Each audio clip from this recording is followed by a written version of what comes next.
Sejarah perlu dipahami secara utuh dan berkesinambungan. Pemahaman sejarah yang hanya dengan membaca potongan-potongan fragmen, sementara sebagian fragmen telah dipenggal dan ditutup-tutupi, akan melahirkan pemahaman menyimpang.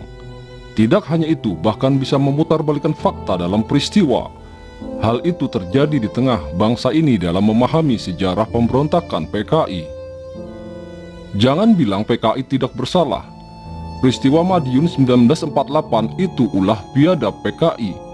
Dan betapa pahitnya omongan Aidit yang bilang, ulama itu tanpa kerjaan, kitabnya yang banyak yang bisa buat bendung Kali Ciliwung tidak berguna. Indonesia tak butuh ulama. Dalam pandangan sejarah kontemporer yang tidak benar, PKI hanya dianggap membuat manuver hanya tahun 1965. Itu pun juga tidak sepenuhnya diakui, sebab peristiwa berdarah itu dianggap hanya manuver TNI Angkatan Darat. Kemudian dibuat kesimpulan bahwa PKI tidak pernah melakukan petualangan politik. Mereka dianggap sebagai korban konspirasi dari TNI Angkatan Darat dan ormas Islam anti PKI seperti NU dan lain-lain.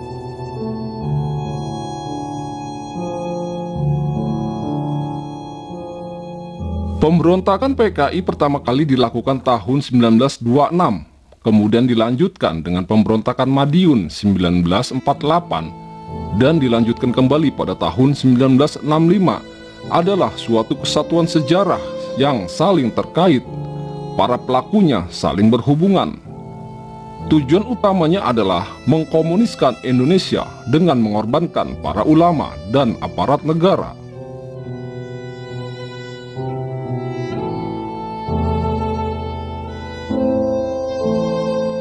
Pemberontakan Madiun 1948 yang dilakukan PKI beserta Pesindo dan organ kiri lainnya menelan ribuan korban baik dari kalangan santri, para ulama, pemimpin tarekat yang dibantai secara keji.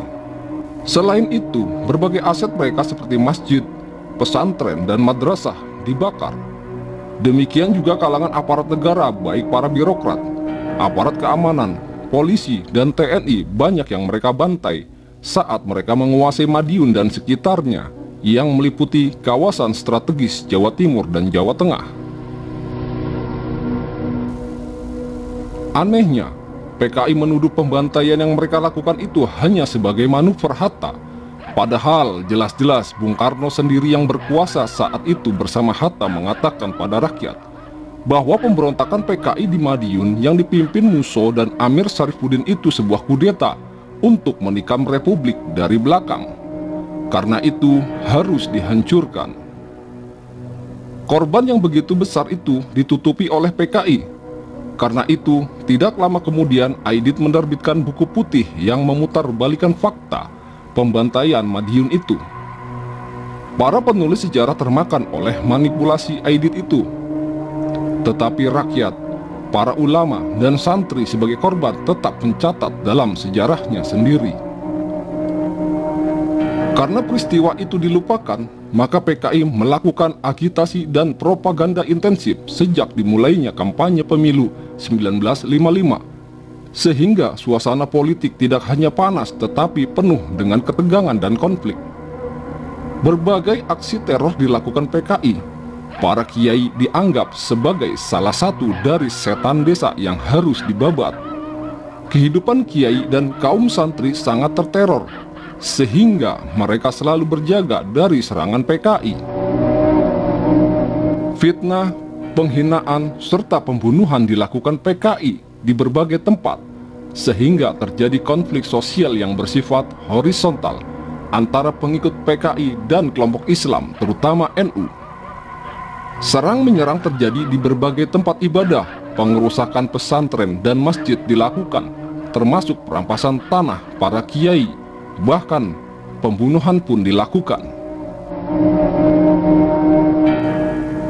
Saat itu NU melakukan siaga penuh yang kemudian dibantu oleh GP Ansor dengan Banser sebagai pasukan khusus yang melindungi mereka. Lagi-lagi, kekejaman yang dilakukan PKI terhadap santri dan kiai dan kalangan TNI itu dianggap hanya manuver TNI Angkatan Darat. Sejarah dibalik, yang selama ini PKI bertindak sebagai pelaku kekejaman diubah menjadi pihak yang menjadi korban kekejaman para ulama dan TNI. Lalu mereka membuat berbagai manuver melalui Amnesty Internasional dan Mahkamah Internasional, termasuk Komnas HAM. Karena mereka pada umumnya tidak tahu sejarah, maka dengan mudah mempercayai pemalsuan sejarah seperti itu. Akhirnya kalangan TNI, pemerintah dan NU yang membela diri dan membela agama serta membela ideologi negara itu dipaksa minta maaf karena dianggap melakukan kekejaman pada PKI.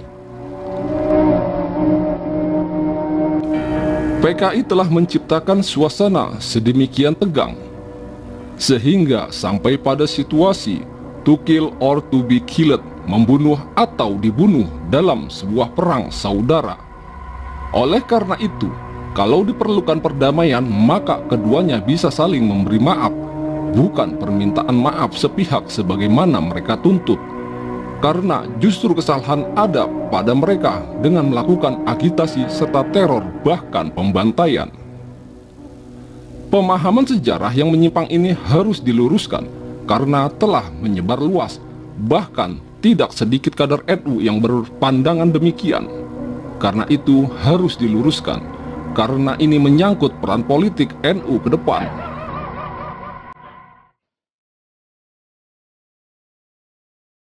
Demi membangun Indonesia ke depan yang utuh dan tanpa diskriminasi, NU bersedia memaafkan PKI sejauh mereka minta maaf.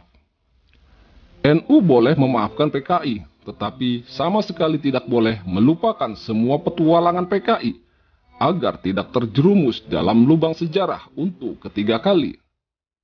Dengan demikian, bisa bersikap proporsional, bersahabat, bekerja sama dengan semua pihak, namun tetap menjaga keberadaan agama, keutuhan wilayah, komitmen ideologi, serta keamanan negara.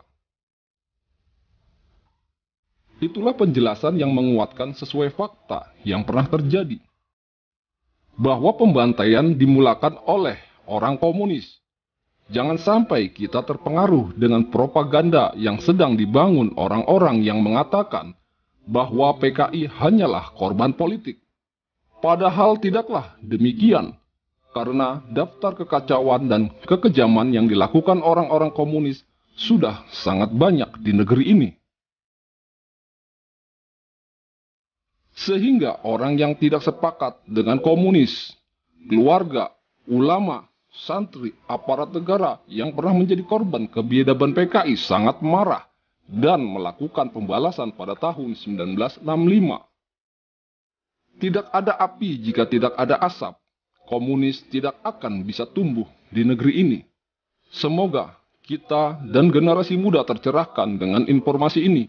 Dan jangan sampai salah mengambil informasi.